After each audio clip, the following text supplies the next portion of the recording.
But that one was the one, but it was for the wrong.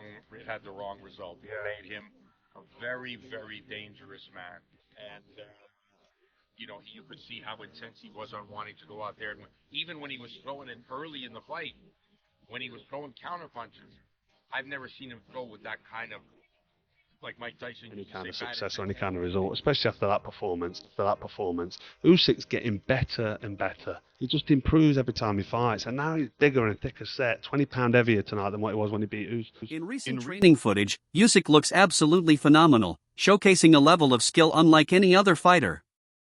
His unique and unconventional training methods sharpen his vision to the point where it seems he can anticipate every punch before it even lands. Every movement he makes is controlled, precise, and almost unreal, reflecting a rare discipline that makes him incredibly difficult to hit and nearly impossible to break inside the ring.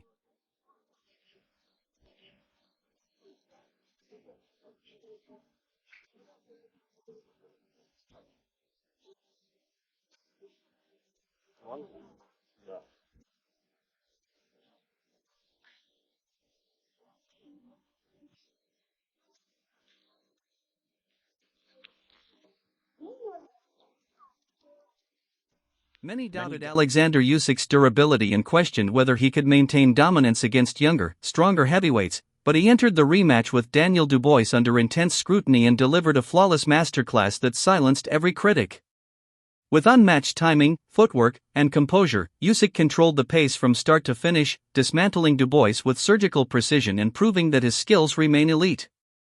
As Russ Somber noted, Usyk came into this bout with something to prove, and he did exactly that, turning the fight into a powerful statement that he is still firmly at the top of the heavyweight division. I was surprised. I was surprised. Yeah. I was surprised because I had never seen him so intent on wanting to knock somebody out. Like quickest knockout he scored, I think, in his professional career. Yes, even at cruiserweight. Yeah, I'd have to look to be sure, but it's the quickest knockout he scored. He was a man on a mission. Yeah. He was really personally hurt and offended by the remarks made by Team Dubois, Yeah. by George Fox, Yeah. Don Charles' son, Yeah. by Don himself. Questioned. I think the straw that broke the camel's back was questioning Usyk's fate. Yeah. Now you could question a lot. You question his skill, question boxing, or whatever you want. Questioning his fate, bro. Yeah. That was that was something that really hit a chord, and you don't often, Tyson Fury couldn't get to. No, he tried every head game in the book. But that one was the one, but it was for the wrong. It had the wrong result. It made him very, very dangerous man, and you could see how intense he was on wanting to go out there, and even when he was throwing it early in the fight, when he was throwing counter punches, I've never seen him throw with that kind of, like Mike Tyson used to say, bad intentions. Yeah, bad intentions, yeah. He was throwing with bad intentions. Usyk's greatness extends far beyond boxing, as he made the courageous decision to serve his country when war erupted in Ukraine, choosing duty over safety at the very peak of his career. While many might have sought refuge, Usyk shouldered the responsibility of standing for his homeland, earning immense respect and proving he carries not only the pride of a champion but also the heart of a patriot. His journey from being overlooked by some British fighters and fans to becoming globally recognized as a once-in-a-generation talent speaks volumes. Because Usyk never demanded respect, he earned it with his fists and his unwavering spirit. Usyk's involvement in the war began when he enlisted in the Ukrainian Territorial Defense Forces after the Russian invasion. His decision to fight for Ukraine has had a profound impact on the country, making him a symbol of hope and resistance. Usyk's presence on the front lines has boosted the morale of the Ukrainian military and civilian population alike. So this man kept his heavyweight championship, continued to be heavyweight champion, no losses, nothing on his record, still went and defended his country during war. Given that, you gotta give him the greatest heavyweight fighter of all time.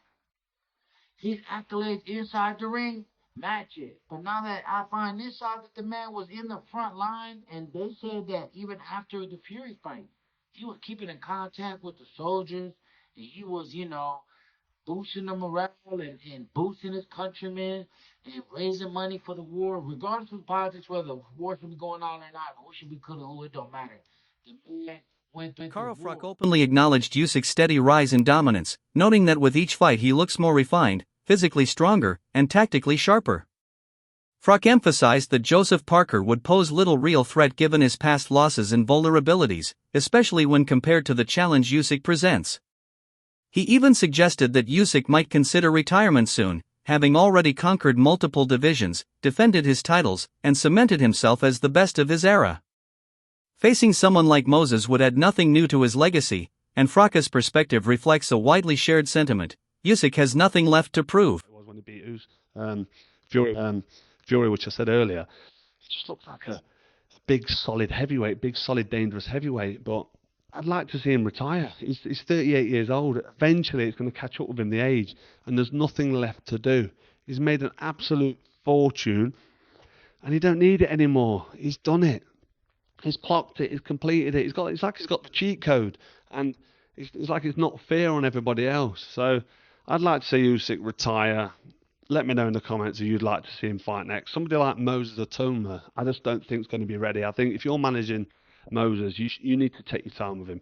You can't be chucking him in there. People say, yeah, chuck him in there with him, fight him, see how he goes. If he gets beat, he's lost to Usyk. But it could destroy his soul. It could take away that young, promising prospect that Atoma is. He could have a good future. And to fight somebody like Usyk now, if he got wiped out and got disheartened, it could be the end of his career. So I just think Usyk now, really, nobody can say anything to Usyk if he retires now after that win. He's done everything there is to do. Fury twice, AJ twice, now Dubois twice. There's nobody else left to beat.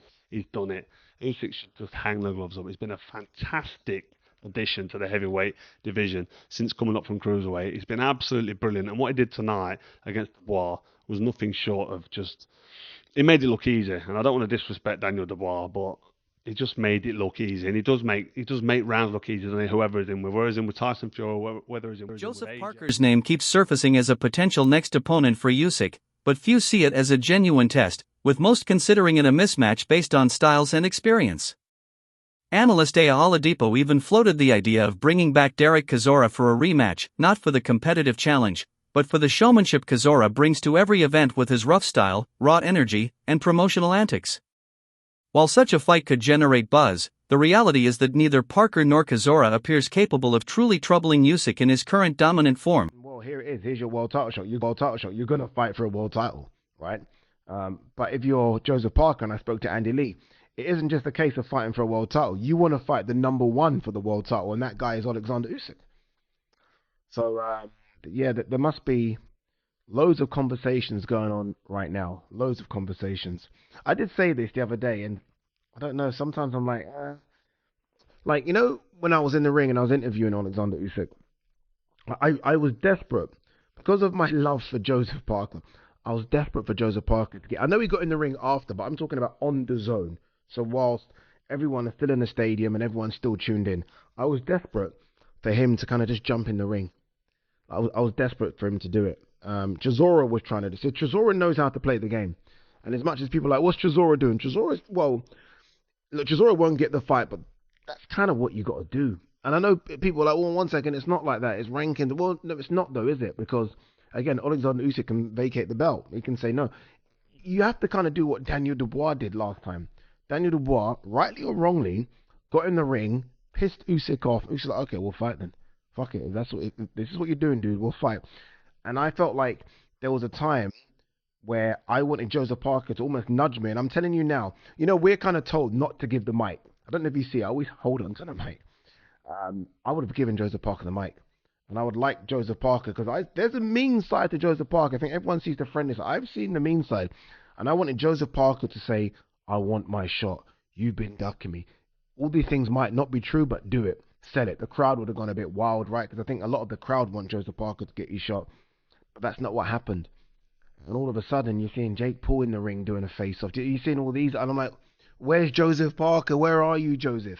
It's no surprise that some have begun drawing comparisons between Usyk and Muhammad Ali, because while their styles differ, the essence of their greatness feels strikingly similar. Both possess a level of ring intelligence that transcends natural talent, baffling opponents not only with punches but with rhythm, misdirection, and strategy. Usyk's ability to read a fight, adapt seamlessly, and dismantle his challengers mirrors the very traits that made Ali a legend. This comparison isn't about fame or legacy, but about their shared mastery of boxing as an art form, highlighting just how profoundly Usyk's presence is impacting this era. Interesting heavyweight division, guys. Let me know what you guys think. Let me know what you guys think. Let me know what you guys thought of Usyk's performance, where he ranks on the all-time list. I know, everybody was big into their nostalgia, but remember, Soviets were not turning pro until the 90s, and I think that makes a big difference. That's another thing. Heavyweights are bigger. Lefties are more common now, and also the Soviet-era fighters did not start turning pro until the 90s. So the old days, you didn't have to deal with those guys. So a lot of things that also favor Usyk being a GOAT. But of course, man, it's hard to pick against Ali. Roy Jones Jr. expressed genuine surprise at how completely Usyk dismantled Daniel Dubois, noting that while Dubois is known for his size and power, his game plan was far too basic to handle someone as technically brilliant and mentally sharp as Usyk. Jones emphasized that brute force alone will never be enough to beat a fighter like Usyk. A heavyweight needs strategy, intelligence, and constant adaptability. Usyk studies his opponents like a chess master, reading patterns and exploiting even the smallest habits with surgical precision, and Jones stressed that without a near-perfect strategy, no one can survive in the ring with him. His analysis, coming from a legend, highlights the massive gap between good heavyweights and truly elite ones, as Usyk doesn't just win fights, he mentally disarms his opponents. Any heavyweight who believes power alone will be enough is already destined to fail, and Jones's remarks underscore a deeper truth. Usyk's greatest weapon isn't his fists, but his mind, which is why even boxing's sharpest observers are left amazed every time he performs. His display against Daniel Dubois last Saturday was something else, wasn't it? Yeah, I mean, it was, but it was nothing less than I expected because you make a guy quit with a jab. Spencer, you know this. You make a guy quit with a jab, how is that guy ever going to beat you? You understand me? I mean, that's just what the real facts are. Not that the kid had got a little bit better. He got a little more confidence because he had a win over Joshua, which was good, but confidence is just not enough to beat a guy like Usyk. You got to have some technique.